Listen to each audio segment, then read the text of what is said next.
Good morning दोस्तों। आज हम क्लास 14 का कुछ प्राकृतिक घटनाएं, पवन, तूफान, चक्रवात देखते हैं। NCERT science physics MCQ class 1 से लेकर 13 तक वीडियो अपलोड कर दिया गया है। इसका प्ले लिस्ट भी बना हुआ है, उसमें आप देख लीजिएगा। और ज़्यादा से ज़्यादा चैनल को सब्सक्राइब और शेयर करिए।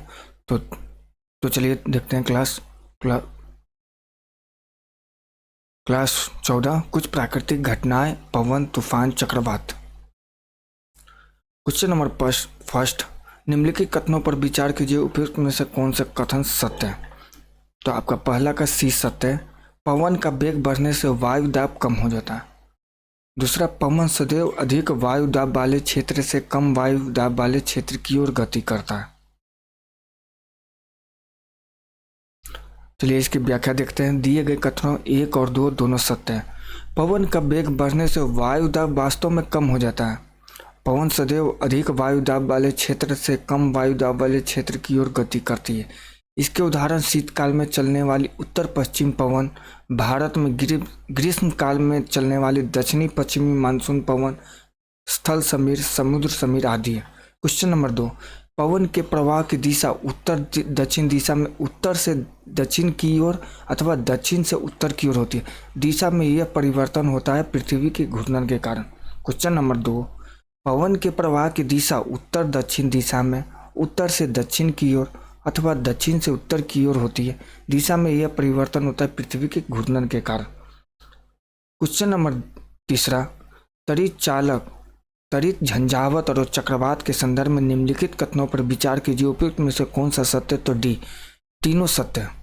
तड़ित झंझावात तथा चक्रवात के संदर्भ में निम्नलिखित कथनों पर विचार कीजिए। पहला, गिरते हुए जल की बूंदें और तीव्र गति से ऊपर उठती हुई वायु की परस्पर क्रिया से तड़ित झंझावात का निर्माण होता है। दूसरा, विशाल चक्रवात का वायुमंडल में तेजी से घूर्णन करता वायु का एक पिंड होता है। यह पृथ्वी तल से 10 से 15 किलोमीटर की ऊंचाई पर स्थित होता है। तीसरा, किसी चक्रवात का केंद्र एक शांत क्षेत्र होता है। क्वेश्चन नंबर 4, आवेश तथा उसकी विशेषताओं के संदर्भ में निम्नलिखित में से कौन सा कथन सत्य नहीं है। तो आपका ए सत्य नहीं है, बाकी बी और सी दोनों सत्य हैं। वस्तु को रगड़ने पर उत्पन्न विद्युत आवेश स्थैतिक होते हैं। सी, भू संपर्कन द्वारा किसी आवेशित वस्तु से आवेश को पृथ्वी में भेजा जाता है। कुछ इसकी व्याख्या देखते हैं। कथन ए में दिया गया कथन सही नहीं है, क्योंकि सजातीय आवेश एक दूसरे को प्रतिकर्षित करते हैं, जबकि विजातीय आवेश एक दूसरे को आकर्षित करते हैं। बी सी, कथन बी सी में दिए गए कथन सही है। वस्तुओं को रगड़ने पर आवेश उत्पन्न होते हैं। ऐसे आवेश विद्युत स्थैतिक होते हैं, वे स्वयं गति नहीं करते। मान्यता के अनुसार रेशम से रगड़ने पर कांच की छड़ द्वारा अर्जित आवेश को धनावेश कहते हैं।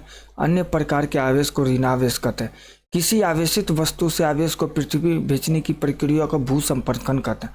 क्वेश्चन नंबर 5, तड़ित के संदर्भ में निम्नलिखित कथनों पर विचार कीजिए, उपयुक्त में से कौन सा सत्य है। तो पांचवा का डी होगा। 1, 2, 3 चारों सत्य है।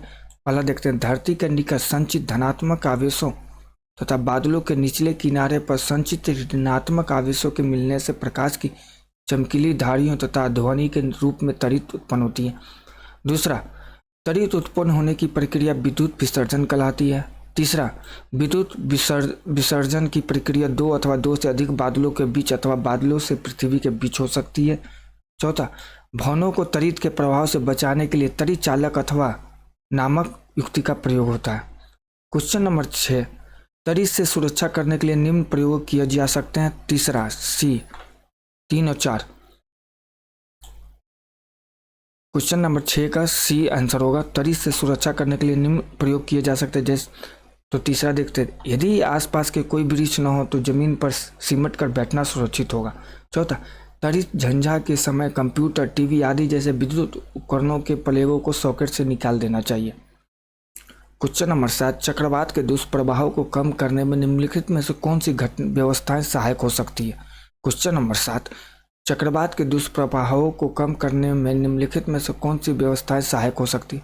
तो सातवां का डी होगा। 1, 2, 3, 4। चक्रवात पूर्वानुमान और चेतावनी सेवाएं।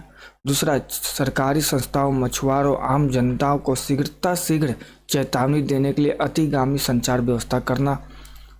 तीसरा, लोगों को तेजी से सुरक्षित स्थानों पर पहुंचाना। चौथा, चक्रवात संभावित क्षेत्रों में चक्रवात आश्रयों का निर्माण। क्वेश्चन नंबर 8, पृथ्वी के भीतर के सबसे ऊपरी सतह में गहराई के गड़बड़ के कारण भूकंप आते, इस परत को क्या कहते हैं? भूप्रपट्टी। 8वां का बी, पृथ्वी के भीतर के सबसे ऊपरी सतह में गहराई के गड़बड़ के कारण भूकंप आते, इस परत को क्या कहते हैं? भूप्रपट्टी। क्वेश्चन नंबर 9, निम्नलिखित कथनों पर विचार कीजिए, उपयुक्त में से कौन सा सत्य है? तो 9 का सी होगा। फल, भूकंप आने की संभावना वहाँ अधिक होती है जहाँ पृथ्वी के प्लेटों की सीमाएं दुर्बल क्षेत्र में होती है। इन दुर्बल क्षेत्रों को भूकंप क्षेत्र अथवा भ्रंश क्षेत्र भी कहते हैं। दूसरा, केंद्रीय हिमालय तथा कच्छ का रण भूकंप आशंकित क्षेत्र है। क्वेश्चन नंबर 10, निम्नलिखित कथनों पर कौन सा कथन सत्य है? तो 10वां का सी होगा। 1 और 3 सत्य है। 1, किसी भूकंप की शक्ति के परिमाण को रिक्टर पैमाने पर व्यक्त किया जाता है। सी, तीसरा, रिक्टर पैमाने के परिमाण में 2 के वृद्धि होने का अर्थ है कि भूकंप विनाश ही ऊर्जा में 1000 गुना वृद्धि होना है। क्वेश्चन नंबर 11, निम्नलिखित कथनों में से कौन सा कथन असत्य है? तो डी, 11 का डी असत्य है, उससे कोई नहीं, मतलब सब सत्य है।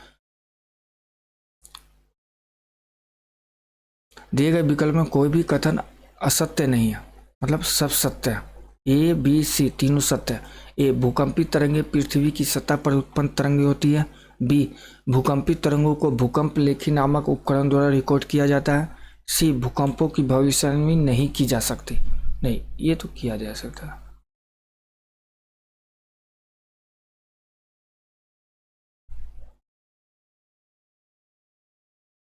तो आपका 1 से 14 तक वीडियो अपलोड कर दिया गया, तो देखिए। Thank you.